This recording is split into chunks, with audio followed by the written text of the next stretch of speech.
Tata First Dot, powered by NEM. Brought to you by Tata. Leadership with trust. Hello and welcome to this special show where we will get you all the highlights from the Tata First Dot conference coming to you from the beautiful IIT-Madras campus. Powered by the National Entrepreneurship Network, this two-day event clearly focuses on promoting and recognizing India's top student entrepreneurs. On this week's episode, we'll get you up and close with some interesting student startups and also get you those winners from the competitions. With over 600 participants, the excitement was only growing in the second edition of the Tata First Dot National Conference. Student startups from across sectors ranging from education, manufacturing, technology, hospitality, travel, and many more industries got a chance to showcase their ventures. But clearly the most encouraging trend was the participation of student entrepreneurs from smaller cities like Hubli, Dharwad, Shimoga, Coimbatore and Cuttack. Something where we could possibly have... So what does it take to be a student entrepreneur? Participants got a first-hand account from the CEO of a campus startup, Sony Joy, who heads mobile product company MobMe Wireless. The student entrepreneurs got some valuable advice on why it's not wrong to dream big for student startups, as long as they have the passion to pull it through. Dreaming really big. Even when people tell you that it's not possible to do it, or if it's too much to dream about, it's still okay to dream big. And the biggest question we've faced when we started up, even before turning 20, was that whether you should wait for 20 years, have experience in a particular industry, build your contacts, build some money, have some money in your bank account, and then attempt to do something, or start all the way early when you're just 20 with absolutely zero experience. The moment you are really passionate about something, you won't see it as work. You see it as just passion, an extension of yourself, which means you don't really bother hard working, as other people would say it. And we believe that you can't actually be unlucky too many times. And I already told you before, advice is good, but decision has to be yours, because only you can follow your intuition to reach where you want to reach. Student entrepreneurs got a chance to be part of breakfast sessions with entrepreneurs and also share their ideas for sustainable growth in the Tata Challenge round. Student entrepreneurs also got to participate in a 90-second elevator pitch with mentors from across industries.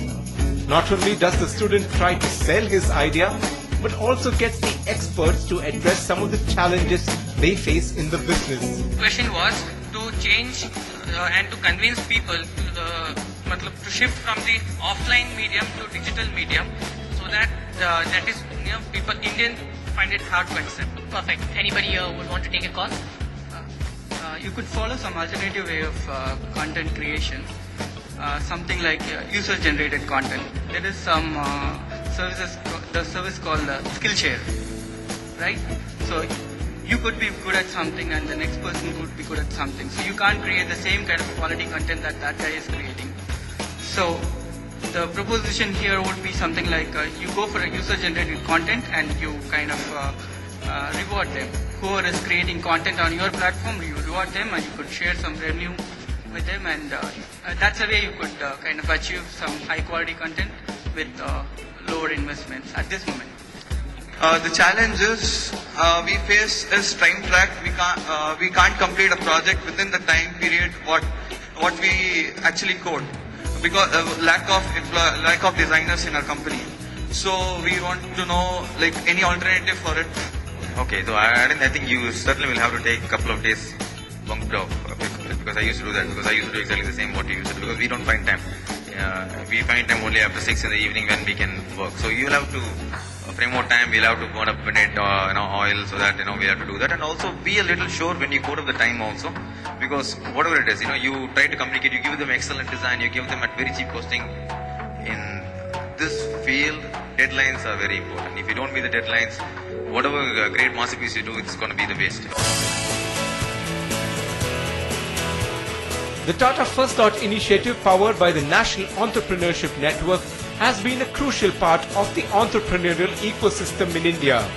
So we caught up with K. Sri Krishna, Executive Director at the National Entrepreneurship Network, to get his views on the potential of student startups. So thank you so much for talking to NDTV. A fantastic response this year to the Tata First Dot event. Clearly there is a lot of momentum, generating amongst the students for entrepreneurship. Right. Is this a new trend that we're seeing in India, and you believe this will pick up as we go forward?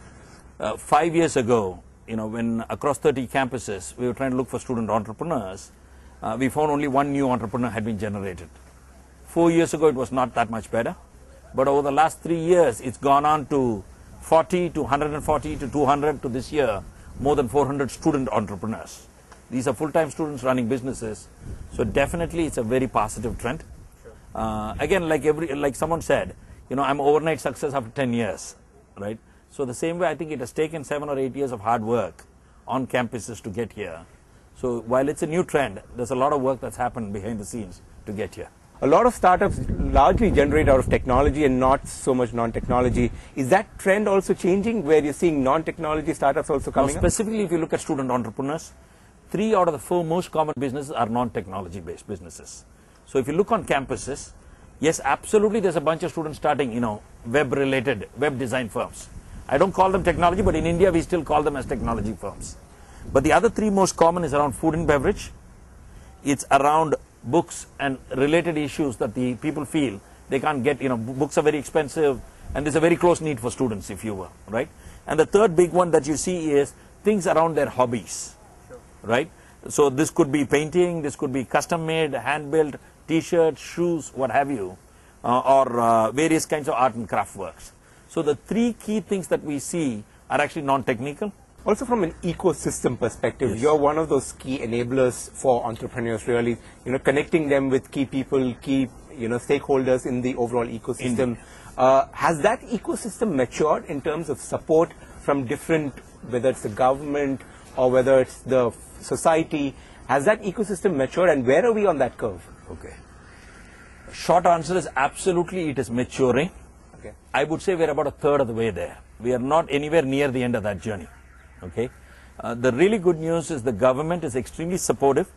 Particularly, again, you go to individual government departments, they are quite motivated. If you look at people like DST or DSIR, DSIT, and there are some good visionary people there. The policy environment still needs a lot of work, but we'll ignore that for the moment. But if you certainly look at this, and similarly if you look at angel investors, if you look at mentors, if you look at subject matter experts and professionals who are prepared to give their time, we have certainly made tremendous progress. From a challenge perspective, a lot of people would say that from an idea to a big business venture, it's usually that gap that student entrepreneurs generally are not patient enough to see that through. They either sell out in between or close down that venture because they're not able to sustain that enthusiasm. Would you agree with that? Being an entrepreneur is hard. You have to be pig-headed, you have to stick it out, right? And there's no guarantee of success down the road. But what sustains people is a large vision. And large vision comes from seeing both role models as well as doing the journey. I think it's a matter of where we are as a nation and as an ecosystem rather than any sort of intrinsic limitation. The other key thing to keep in mind, and that separates student entrepreneurs, is, see, in India, whether I'm in high school or college, I don't really get any real world experience. I don't have a newspaper route. I'm not having a lemonade stand, right? So danda kaisa karna I learn only when I actually do something. So most student startups are to do with learning wheels. They're really training wheels. In fact, we believe most of our students will actually take jobs because they'll be more entrepreneurial to start with, and they're likely to learn a lot of these skills which, overseas you would learn in college. You end up learning on the job here. Sure. But also what is changing is in terms of more entrepreneurs at a student level, also because the economy itself is throwing up so much more opportunities. Right. And that's the reason why students now, with the access to information, are able to think bigger. Would you agree with that? Absolutely. I think we are living in a very, very lucky age. If you look at the change that's happened in the last 5 years, forget the last 10 years, right? One, as Indians, we are far more confident. Two, the kids have a lot more exposure thanks to the internet and what have you. Three, the cost of doing a whole lot of things has come down. So I think it's a very exciting time. You're right on the money. I mean, we are going to see it happen. Microsofts or the Dells all started at a small garage or, a small shop. We could get there someday. Are you confident that we could see among the top 10, brands in the world an Indian company there? If I didn't believe it, I wouldn't be doing what I'm doing. Okay, I think that's a very important vision to have. But again, like all vision, we need to be clear in what horizon are we talking about, right? I believe not necessarily student entrepreneurs, but entrepreneurs in India will build the next companies to happen. And I think while I have your platform, one of the key points to do is we are going to probably do it solving problems in India and not necessarily solving problems of the world. Because the good news, bad news in India is we have some of the biggest problems, which present some of the biggest opportunities. So absolutely, I think once we start focusing on the big problems we have, we will see an Apple, a Google, and Amazon. We may not recognize it. I mean, just like we wouldn't have recognized Google when it was young, right? So as long as we use these as words to mean something rather than the exact same businesses, we are definitely going to see it. What kind of entrepreneurship spirit are you seeing in Tier 2 cities? You have the Tata First Dot challenge going to Tier 2 and Tier 3 cities. What kind of response have you generated from there? One word, phenomenal. Phenomenal. Okay, when I look at year 1 to year 3, right, particularly in to your first question that you asked, right, where we have spent time, it is there. We are only unearthing it. I mean, you know, yes, we would like to believe, whether it's the Tatas or us, we are contributing in a way definitely to build it out, right? Because I think when you shape it with a curriculum and a system, it gets there faster. Sure. Sri Krishna, thank you so much for talking to NDTV. Thank you. You've been very kind. From automatic dosa makers to portable scanners on wheels, we'll get you more interesting student startups after this very short break. Do stay tuned. Tata First Dot, powered by NEM, a Happy India initiative by Tata. Leadership with trust.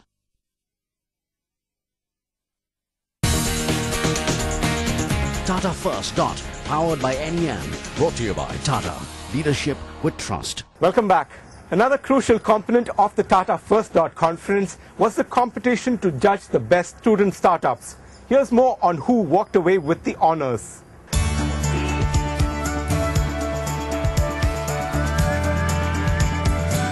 It was time to recognize the winning student startups in the jury category and the People's Choice category. And these are the winners.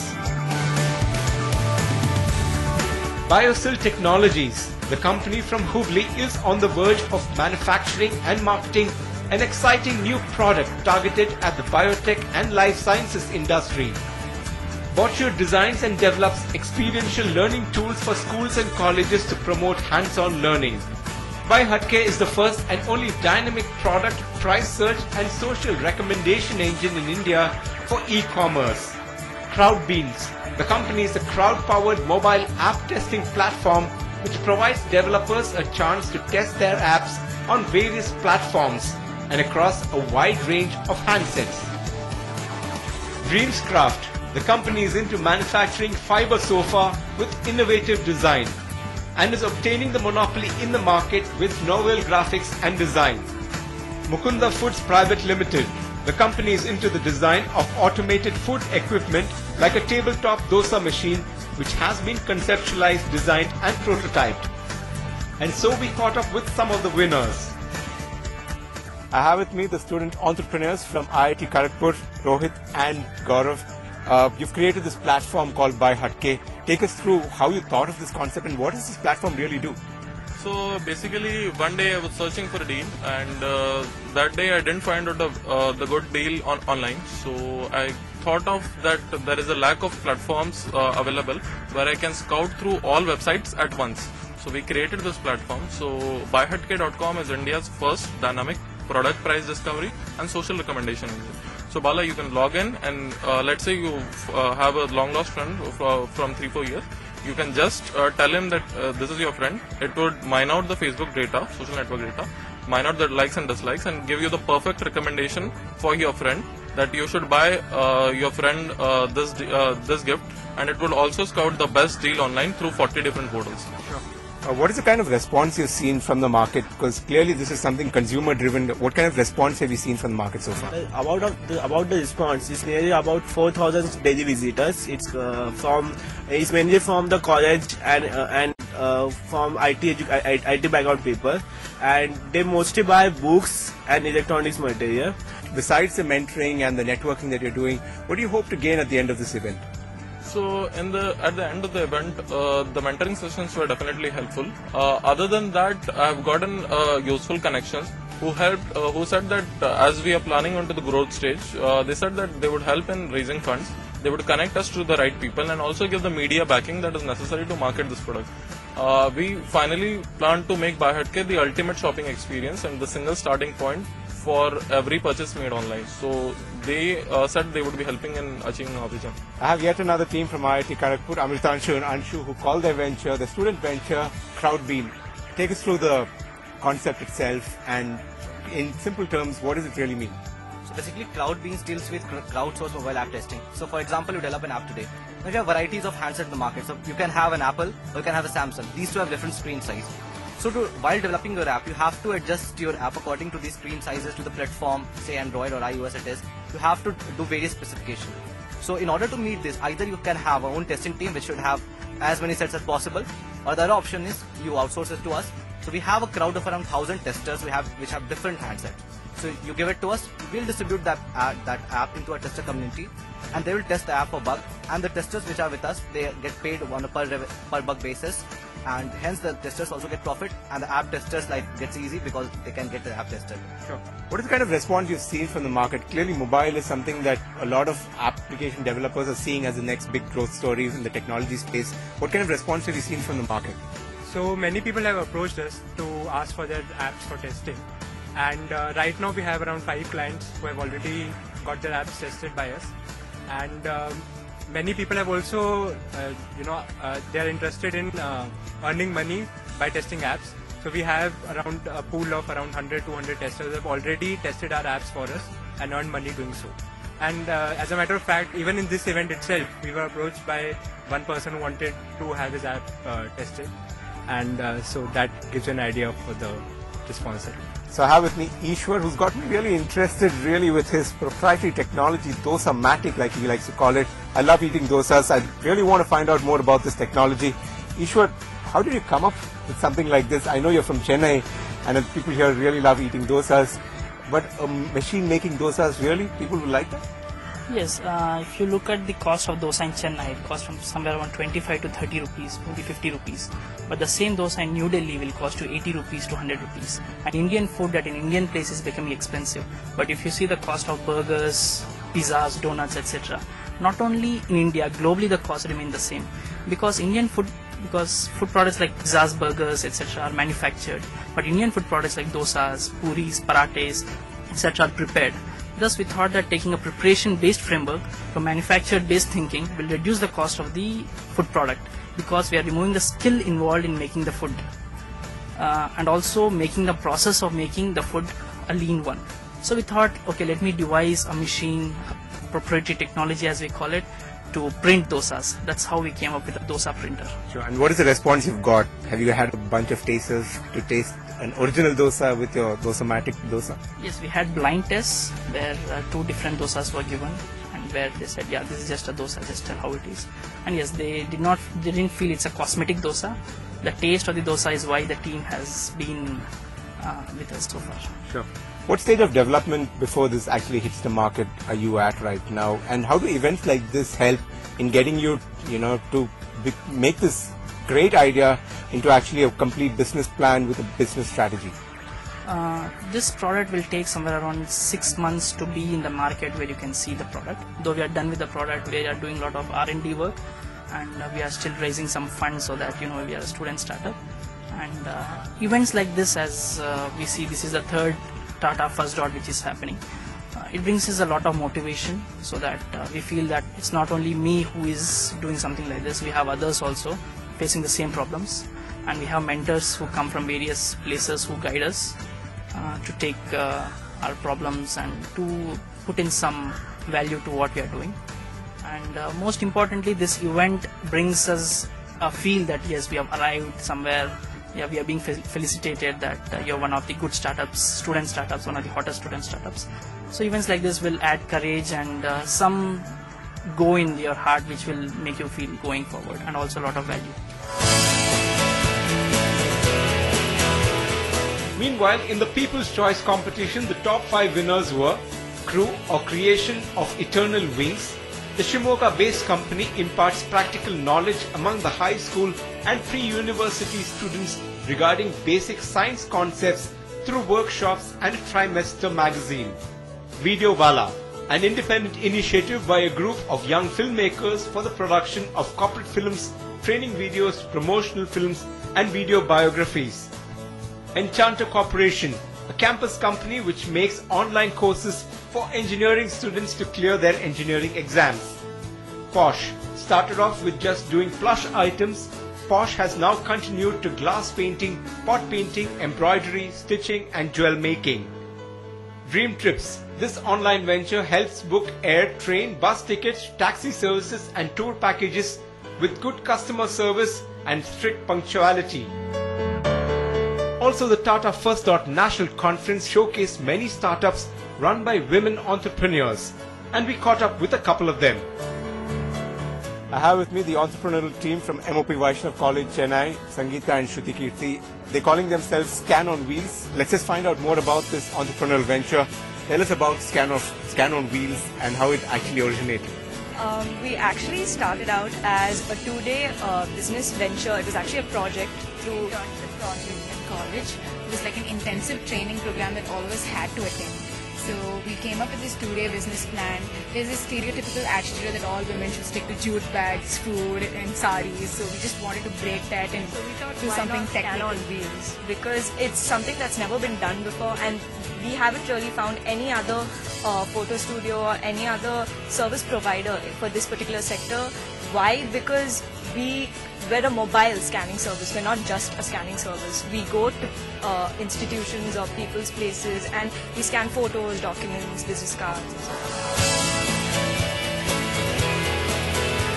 Besides the 11 winners, the remaining 18 shortlisted student startups from the top 29 will also receive recognition and mentoring through the NEN mentorship platform. We caught up with one of the jury members, Govind Shankaranarayanan, who says some of the winning student startup ideas have the potential to grow into strong and profitable businesses. The sheer number of participants is much higher.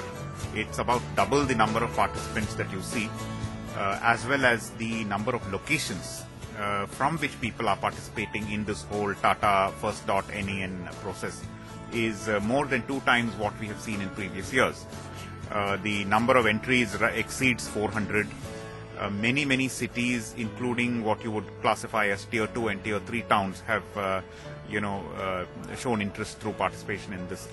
I have to say, out of the 300 or 400 cases that we saw, certainly there are at least 40 or 50 which look promising, and certainly at least 10 or 20 where the level of advancement in thinking, the number of customers they have, the ideas they have are outstanding and show enough promise for them to deserve both mentorship as well as funding. That's all we have for you from the Tata First Dot conference. Hope you guys enjoyed some of the ideas that have emerged from India's future generation of entrepreneurs. Thank you so much for watching. Stay tuned to NDTV. Tata First Dot, powered by NEN. A happy